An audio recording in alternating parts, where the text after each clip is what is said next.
सभी को राम राम। चलिए आज हम देखने वाले हैं कि जो मध्य सल्तनत काल था उस काल के अंदर इंडियन हिस्ट्री के अंदर कौन कौन राजा आए थे और उन राजाओं ने क्या क्या काम किया था। तो यहाँ से देखेंगे मध्य सल्तनत काल। सबसे पहला क्वेश्चन ये बनता है कि जो मध्य सल्तनत काल था वो कहाँ से कहाँ तक चला था। मध्य सल्तनत कहाँ से कहाँ तक के सन में आया था, तो आपको कवर करना है। ये जो आया था ये 1206 से शुरू हुआ था और 1526 तक चला था। अगर आपका क्वेश्चन पुट हो जाए कि मध्य सल्तनत काल का सन बताइए कब से कब तक था, तो यहाँ से 1206 से शुरू होता है और 1526 तक चलता है। फिर 26 के अंदर आ जाते हैं मुगल और मुगलों के बाद में 1857 की क्रांति बन जाती है। तो आज हम ये काल देखने वाले हैं जो 1206 से लेकर 1526 के बीच में जो महत्वपूर्ण घटनाएं हुई थी, क्या क्या हुई थी, क्या क्या इसके अंदर युद्ध हुए थे, क्या क्या काम किया था राजाओं ने। तो सबसे पहले आपको कवर करना है कि मध्य सल्तनत काल के जो समय राजा बने वो कौन और इनका जो वंश था वो अलग अलग किस किस नाम से आया था। तो आपको एक तो ट्रिक याद रखनी है कि सबसे पहला जो इनमें वंश आने वाला था वो था गुलाम वंश। सबसे पहले इसके अंदर जो वंश आया उस वंश का नाम था गुलाम वंश। गुलाम वंश के बाद में जो आगे का वंश आया था उस वंश का नाम था खिलजी वंश। खिलजी वंश और खिलजी के बाद में आ गया था यहाँ पर तुगलक वंश और तुगलक वंश के बाद में आया था यहाँ पे शैयद वंश।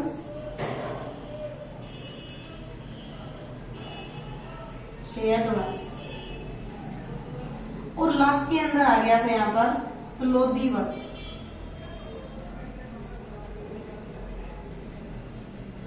क्लियर। तो ये था मध्य सल्तनत काल के राजाओं और इनके वंशों का जो मेन क्रम था वो क्रम बना था। सबसे पहले जो वंश आया उसका नाम था गुलाम वंश। गुलाम के बाद जो आया था उसका नाम था खिलजी वंश। खिलजी के बाद जो वंश आया उसका नाम था तुगलक वंश। बाद में शैयद वंश और लास्ट में आया था लोधी वंश। फिर आपसे यहाँ से क्वेश्चन पूछा जाता है। पहला क्वेश्चन तो यही आता है इन वंशों का जो कर्म हुआ था वो कर्म बताइए। सबसे पहले कौन आया और लास्ट में कौन था। लोधी लास्ट में था, सबसे पहले गुलाम आए थे।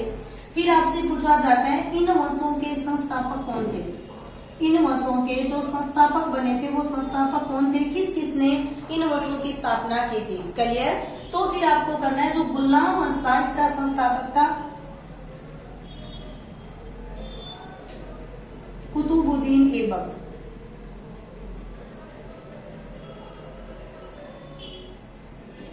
कुतुबुद्दीन। तो सबसे पहले प्रश्न पूछा जाए जो गुलाम वंश था इस वंश की जिसने स्थापना की थी उसका क्या नाम था, तो उसका नाम था कुतुबुद्दीन। कुतुबुद्दीन। क्लियर। फिर आया खिलजी और खिलजी वंश का जो संस्थापक था उसका नाम था जलालुद्दीन।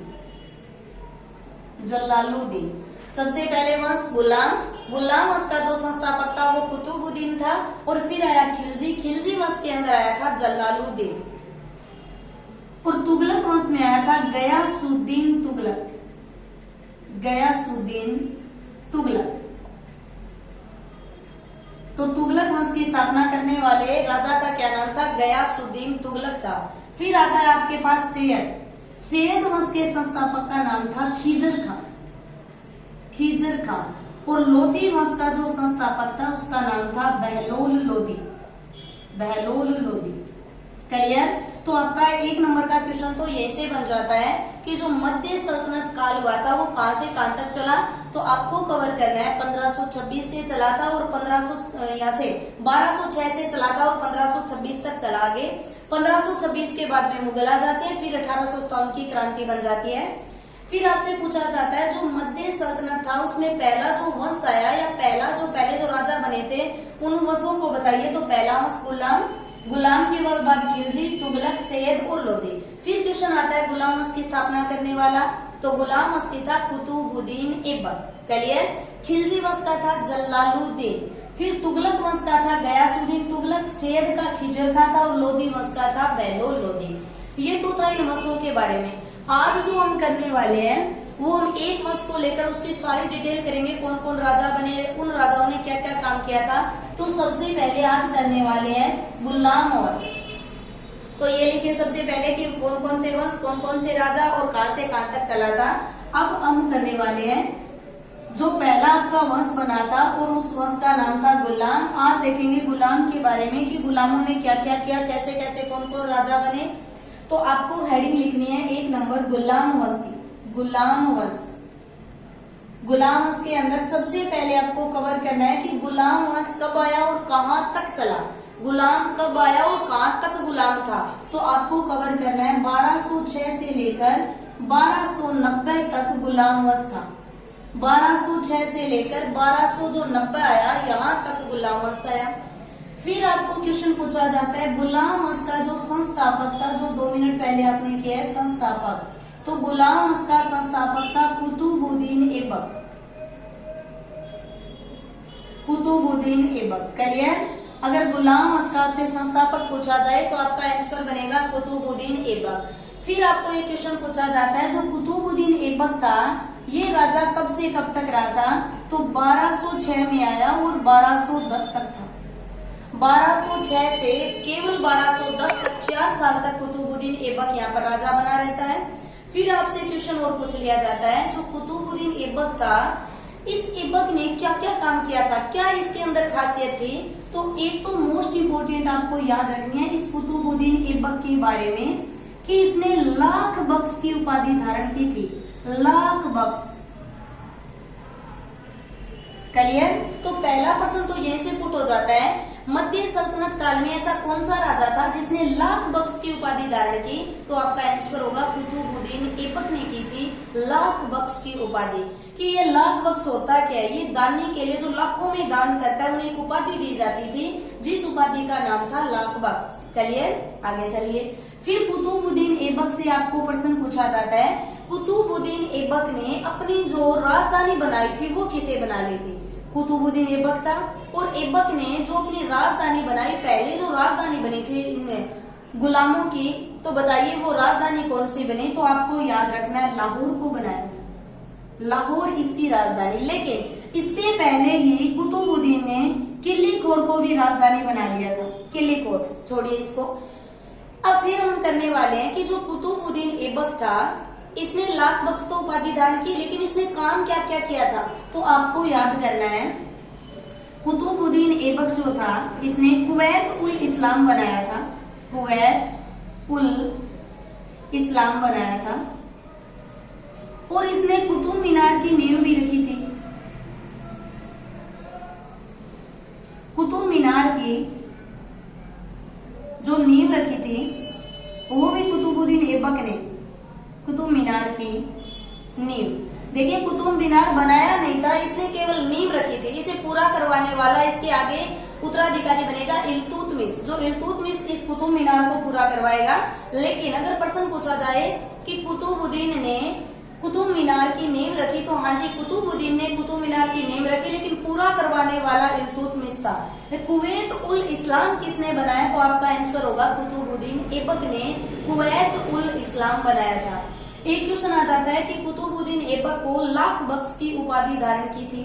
फिर आगे चलते हैं। ये तो था कुतुबुद्दीन के बारे में। मेन क्वेश्चन इतना कोई खास नहीं पूछेगा, संस्थापक पूछता है, कब से कहां तक रहा ये पूछता है, उपाधि कौन सी धारण की थी ये पूछता है, क्लियर। आगे देखिए।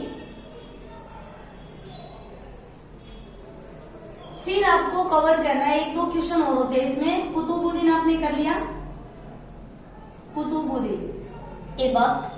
अब कुतुबुद्दीन ऐबक का जो उत्तराधिकारी बनेगा उसका नाम होगा आराम शाह। आराम शाह, ये आपको क्रम याद करना है। कुतुबुद्दीन ऐबक और कुतुबुद्दीन ऐबक के बाद में कौन आ जाएगा, आराम शाह, जो यहाँ पर अयोग्य राजा था, कोई खास राजा नहीं था, कोई काम इम्पोर्टेंट नहीं किया था इसने। आराम शाह के बाद में यहाँ पर राजा आता है इल्तुतमिश। मोस्ट इम्पोर्टेंट क्वेश्चन था आपका इल्तुतमिश। इल्तुतमिश 1211 से लेकर 1236 तक आता है। इसका शासनकाल याद रखना है। एक तो आपको कुतुबुद्दीन ऐबक का रखना है जो 1206 से लेकर 1210 तक रहा था। फिर आपको इल्तुतमिश का रखना है जो 1211 से लेकर 1236 तक राजा बना। इसमें आपको एक तो इम्पोर्टेंट रखनी है, इस इल्तुतमिश ने अपनी जो राजधानी बनाई थी मोस्ट इम्पोर्टेंट थी, और इसने राजधानी दिल्ली को बनाया था। इल्तुतमिश जो था इसने अपनी जो राजधानी बनाया वो राजधानी इसने दिल्ली को बना ली। यहां तक क्लियर हुआ? जो इसने राजधानी बनाई वो कौन सी राजधानी? दिल्ली। सबसे पहले की कुतुबुद्दीन ऐबक था, इसने राजधानी लाहौर बना ली। फिर आया इल्तुतमिश, इसने अपनी राजधानी किसको बना लिया? दिल्ली को। यहां तक क्लियर हुआ? और कोई ज्यादा यहाँ से क्वेश्चन नहीं पूछा जाता है, या आपसे ये पूछ लिया जाता है कि ये जो कुतुब मीनार है, इस कुतुब मीनार को पूरा करवाने का काम किसने किया? तो ये इल्तुतमिश ने किया था। लेकिन यहाँ से इतना ही क्वेश्चन बनता है, फिर आपसे पूछा जाता है कि जो इल्तुतमिश था इसके बाद राजा कौन बना? तो इसके बाद राजा बना था रुकुनुद्दीन। इसके बाद जो राजा बना था उस राजा का नाम था रुकुनुद्दीन, जो इल्तुतमिश का पुत्र था, लेकिन वो अयोग्य था, उसे कोई काम नहीं आता था, उसे हटा दिया गया था। फिर इस रुकुनुद्दीन के बाद में इसकी बहन थी जिसका नाम था रजिया सुल्तान। रजिया सुल्तान। आपको ये क्रम याद करना है भाई। इल्तुतमिश था, इसका बेटा था रुकुनुद्दीन, राजा बना दिया गया, कोई खास याद नहीं करना, इंपॉर्टेंट नहीं था। फिर आता है यहाँ पर रजिया सुल्तान, मोस्ट इम्पोर्टेंट यहाँ से ये क्वेश्चन। बताइए मध्य सल्तनत काल की पहली महिला जो सुल्तान बनी थी, तो आपसे क्वेश्चन पूछा जाता है वो पहली महिला कौन थी? तो आपका आंसर होगा रजिया सुल्तान। क्लियर? फिर आपको यहाँ से कवर करना है रजिया सुल्तान का जो विवाह हुआ था उसका नाम था अल्तुनिया। ये आपसे क्वेश्चन पूछा गया एक दो बार एग्जाम के अंदर कि भाई रजिया सुल्तान का विवाह किसके साथ हुआ? तो आपको याद रखना है अल्तुनिया के साथ हुआ था। क्लियर? फिर यहाँ के सरदार जो थे जिन्होंने रजिया को सुल्तान बनाया, उन्होंने ही रजिया को हटा दिया था। हटाने का मेन कारण आपसे अगर पूछा जाए तो ये था कि पहले लेडीज पर्दा प्रथा में थी और रजिया सुल्तान ने पर्दा प्रथा त्याग दिया था, चोगा पहनकर ये दरबार में आने लगी और ये सरदारों को पसंद नहीं था, इसलिए इन्होंने रजिया सुल्तान को पद से हटाने का निर्णय लिया। फिर क्वेश्चन पूछा जाता है रजिया सुल्तान की हत्या कब हो जाती है? तो 1240 को कैथल के निकट, एक कैथल स्थान है, उस कैथल के निकट 1240 को रजिया सुल्तान की यहाँ हत्या हो जाती है। तो विवाह किसके साथ हुआ था? अल्तुनिया। क्लियर? यहाँ तक क्लियर हुआ? तो सबसे पहले हमने देखा कुतुबुद्दीन ऐबक, लाख बख्श की उपाधि धारण की। फिर हमने देखा आराम शाह, कोई काम का राजा नहीं था। फिर हमने देखा इल्तुतमिश में एक याद रखना है राजधानी दिल्ली को बना लिया। फिर आपको रखना है रुकुनुद्दीन, कोई काम का ये ना था। यहाँ से आता है रजिया सुल्तान। पहला प्रश्न, मध्य सल्तनत काल की पहली महिला सुल्तान बताओ? रजिया सुल्तान।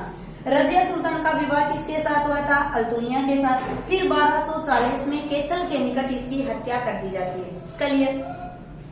अब रजिया के बाद यहाँ का उत्तराधिकारी बन जाता है नासिरुद्दीन। नासिरुद्दीन को यहाँ पर गद्दी पर बैठा दिया जाता है। नासिरुद्दीन के बारे में आपको एक ही बात याद रखनी है, और नासिरुद्दीन को बोला जाता है टोपी सिखरे राजा। टोपी सिखरे राजा, टोपी सिखरे राजा। आपको बस इसके अंदर एक ही बात याद रखना है। आपसे प्रश्न पूछा जा सकता है कि मध्य सल्तनत काल के अंदर ऐसा कौन सा राजा था जिसे टोपी सिखरे की उपाधि दी गई थी? तो टोपी सिखरे जो राजा बना वो था नासिरुद्दीन। क्लियर? तो रजिया के बाद यहाँ पर राजा कौन आ गया? नासिरुद्दीन। इसका भी कोई काम इम्पोर्टेंट नहीं था, कोई काम खास नहीं था, कुछ नहीं किया इसने। लेकिन इसके बाद में राजा बनता है जो इस नासिरुद्दीन का ससुर होता है, जिसका नाम है बलबन। मोस्ट इम्पोर्टेंट राजा आ गया था यहाँ से बलबन। कुतुबुद्दीन ऐबक इम्पोर्टेंट था, फिर आपके लिए इल्तुतमिश आता है, फिर आपके लिए रजिया सुल्तान इम्पोर्टेंट थी, फिर आपके लिए आता है बलबन। तो बलबन के बारे में आपसे क्वेश्चन पूछा जाता है, मोस्ट इम्पोर्टेंट बलबन था यहाँ से। तो चलिए बलबन के बारे में क्वेश्चन देखें क्या क्या पूछेगा। बलबन से आपसे क्वेश्चन पूछा जाता है कि बलबन ने एक त्योहार मनाना शुरू किया था, उस त्योहार का नाम बताइए कौन सा था? तो आपको याद रखना है नवरोज त्योहार। नवरोज जो त्योहार था इसे मनाने की जो अनुमति दी थी वो बलबन ने दी थी। फिर आपको एक और याद रखना है, इसने सिजदा और पोबास, इसने मोस्ट इम्पोर्टेंट है, 2 कर लागू कर दिए थे जिनका नाम था सिजदा और पोबास। क्लियर? तो बलबन से आपसे क्वेश्चन पूछा जाता है कि बलबन ने किस त्योहार को मनाने की अनुमति दी, तो आपको याद करना है किसने, नवरोज त्योहार को मनाने की अनुमति बलबन के द्वारा दी गई।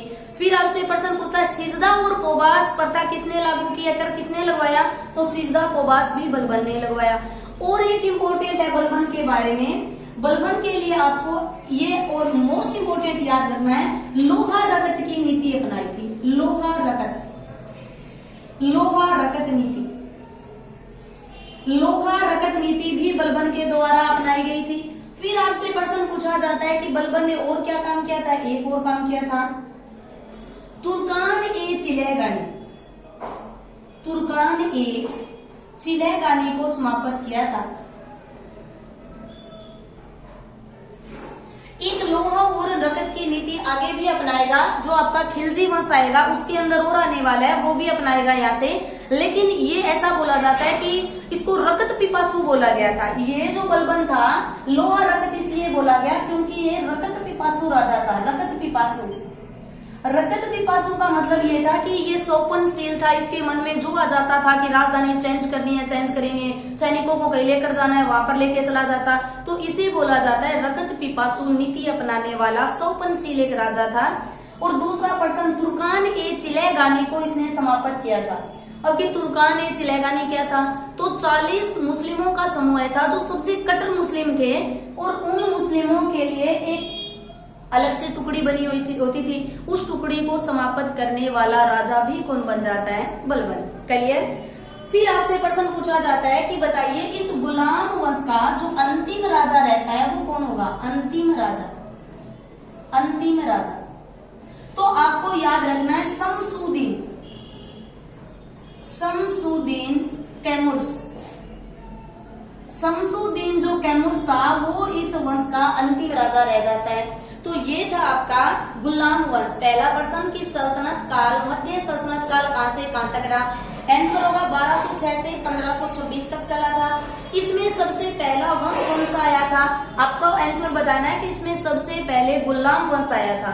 फिर क्वेश्चन होता है गुलाम वंश कहां से कहां तक चला, तो 1206 से लेकर 1290 तक गुलाम वंश था। फिर क्वेश्चन आता है कि गुलाम वंश का जो संस्थापक बना वो कौन था, तो आपको कवर करना है वो था कुतुबुद्दीन ऐबक। गुलाम कुत्ता गुलाम होता है तो कुतुबुद्दीन ऐबक, ऐसे हिट मिला दीजिए, कुतुबुद्दीन ऐबक गुलाम वंश का संस्थापक रहता। फिर क्वेश्चन पूछा जाता है कि कुतुबुद्दीन कब से कब तक रहा, तो आपको आंसर बनाना 1206 से 1210 तक कुतुबुद्दीन ऐबक रह जाता है। यहाँ तक फिर क्लियर। फिर आपको प्रश्न करना कुतुबुद्दीन ने अपनी राजधानी किसको बना लिया, तो करना कि लाहौर को राजधानी बनाया। लाख बख्श की उपाधि धारण करने वाला कौन था, तो कवर करना कुतुबुद्दीन ऐबक था। लाख बख्श के साथ इसने कुवैत उल इस्लाम एक मस्जिद था जिसका निर्माण हुआ है, कई बार पेपर में पूछा जाता है कुवैत उल इस्लाम किसने बनाई। और जो आपका कुतुब मीनार है इसकी नींव रखने वाला कुतुबुद्दीन ही था, लेकिन पूरा करवाने वाला इल्तुतमिश था। फिर क्वेश्चन पूछा जाता है कि भाई कुतुबुद्दीन के बाद राजा कौन बन जाता है, तो आपको याद करना आराम शाह। कुत्ता आराम कर रहा है, कुतुबुद्दीन आराम शाह। क्लियर, कोई काम का राजा नहीं। फिर आपको याद करना इसके बाद राजा बन जाता है इल्तुतमिश। इल्तुतमिश जो होता है वो 1211 से लेकर 1236 तक राजा रहता है। और फिर आपको प्रश्न पूछा जाता है इल्तुतमिश ने क्या क्या काम किया, तो इल्तुतमिश ने सबसे पहले अपनी जो राजधानी थी उसे दिल्ली में स्थानांतरित कर दिया। ये एकदम अच्छा क्वेश्चन था कि दिल्ली राजधानी बनाने वाला पहला सल्तनत राजा कौन था, तो आपको याद रखना है गुलामी राजा कौन था, तो इल्तुतमिश। इल्तुतमिश ने कुतुब मीनार जो नींव, कुतुब मीनार की नींव रखी उसको पूरा करवाया था इल्तुतमिश। इल्तुतमिश के बाद इसका बेटा जो है वो राजा बन जाता है जिसका नाम होता है रुकनुद्दीन, कोई काम का राजा नहीं है। फिर वहां के सरदारों ने इसकी बहन को, जो रजिया सुल्तान थी वो इसे रुकनुद्दीन की बहन थी, तो इसे ये लोग यहाँ पे राजा बना देते हैं, सुल्तान बना दिया। तो पहली सल्तनत काल की महिला सुल्तान रजिया बनती है। फिर प्रश्न होता है रजिया का विवाह किसके साथ हुआ, अल्तुनिया के साथ हुआ। इसकी मृत्यु कब हो जाती है, 1240 में केथल के निकट मृत्यु। कि किसने करवाई, तो यहाँ के राजा जो सरदार थे उन्होंने इसकी हत्या करवा दी। कारण क्या था, ये चोगा पहन के आती थी, पर्दा प्रथा में नहीं रहती थी इसलिए, और इसने अमीर अकबर की उपाधियों को चेंज कर दिया था, इसलिए इसे यहाँ से राजा हटा दिया। फिर राजा बनता है नासुरुद्दीन, जो बलबन था ना उसका दामाद है, बलबन का दामाद है ये नासुरुद्दीन, जो कोई काम का राजा नहीं था, फिर इसे हटा दिया। नासूरुद्दीन को एक याद रखना, टोपी सिकरे राजा था, ये किसी की बातों में आ जाता था, टोपी सिकरे। बलबन, बलबन जो राजा था वो रगत पिपासु राजा था, सौपनशील राजा था बलबन। लेकिन बलबन एक शक्तिशाली राजा, अगर पूछा जाए मध्य सल्तनत काल के गुलामों में शक्तिशाली राजा तो भी बलबन का नाम आता है। बलबन ने तुर्कान ए चिलेगानी को समाप्त कर दिया था। वो 40 तुर्कों का जो एक समूह होता है, ये जो मुस्लिमों का समूह बनाया था, उन समूह को खत्म करने वाला भी कौन था यहाँ से, तो बलबन था। फिर बलबन ने सिजदा और पोबास पर था, और एक इसने नवरोज त्योहार को मनाने की अनुमति दे दी। फिर आता है इसके बाद बलबन के बाद शमसुद्दीन कैमुर्स, और जैसे ही शमसुद्दीन कैमुर्स आता है 1290 के अंदर यहाँ से गुलाम वंश समाप्त हो जाता है। तो कल करने वाले हैं हम खिलजी वंश। ये गुलाम कंप्लीट हुआ आपका, कल देखेंगे कि खिलजी के अंदर कौन कौन राजा बने, क्या क्या किया राजा ने।